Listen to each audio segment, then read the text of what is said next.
year is off to a hot start because there are a ton of movies and shows dropping this month. So here to preview what to watch is Jacqueline Coley from our sister company, Rotten Tomatoes. Good morning. Happy New Year. So glad to be here, honestly. Well, we're starting off with, I guess, a repairing of Jamie Foxx and Cameron Diaz. Yeah, back in action, and they're both back in action. I mean, this is Jamie Foxx and Cameron Diaz. They play a pair of retired CIA agents, and they get pulled back into action. It's actually Cameron Diaz's first film in over 10 years, her last one being Annie, alongside Jamie Foxx. I can't believe that, 10 years. 10 years, third film together, and this is what's great about it. They get pulled into it with their teenage daughter, and she, of course, has to brook the embarrassment of, oh my God, my parents are cool, like they can fight, and they're funny, and they're like so amazing, and I love the idea of Jamie and Cameron being together, and I think they're going to be here for you guys next week, and I love their chemistry. Cameron has talked about coming back. She was glad she could do it with Jamie. I love that. That's a good pairing. Okay,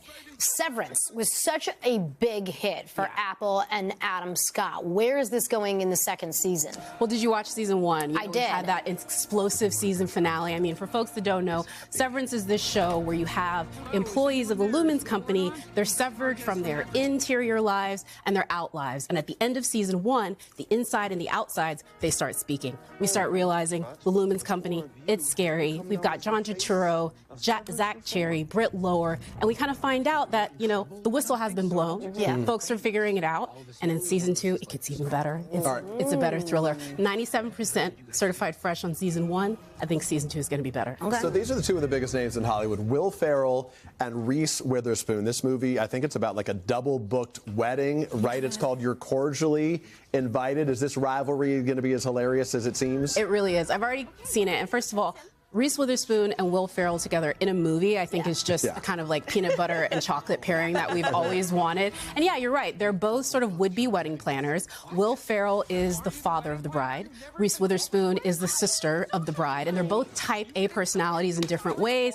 The farce is that they're double booked at the wedding. Jack McBrayer, 30 Rock's own Jack McBrayer is so sort of with them trying to, you know, make sure they're not at each other's necks. They, of course, are at each other's necks.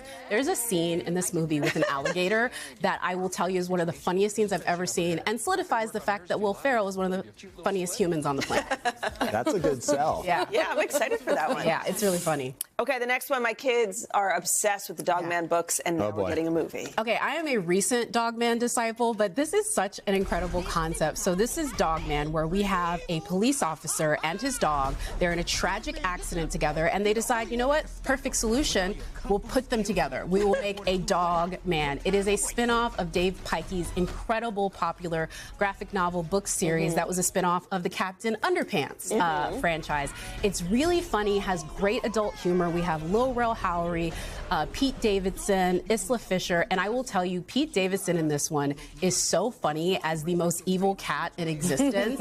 And folks that are like, your kids are both into Dog Man, right? They're going to be really excited about how faithful the adaptation is. This is a really faithful adaptation of the series, but it's a good, I think, thing for folks that are familiar with it and new folks. I have a very discerning 5-year-old. Point out all the differences if I don't know. When he walks out and says, I really thought it was a faithful interpretation. He does. He's silent, which is a big one. Like, Dog Man does not talk. And, like, that was the thing that the message was. Like, they were going to be like, if Dog Man talks, I'm not signed up. But he doesn't talk in this. Okay. Finally, last but not least, some big news for Star Trek fans. Are you Trekkies, anybody?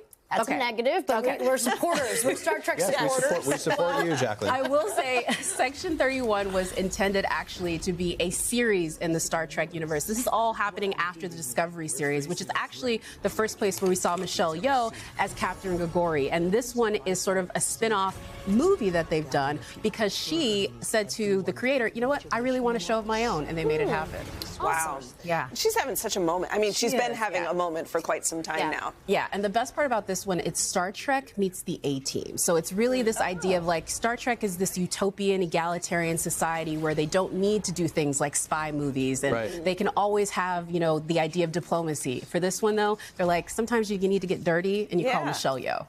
This was so great, Jacqueline. Thank you. So much to look forward to. I want to see the alligator scene. See everything. We'll be right back. That was fun. Thank you.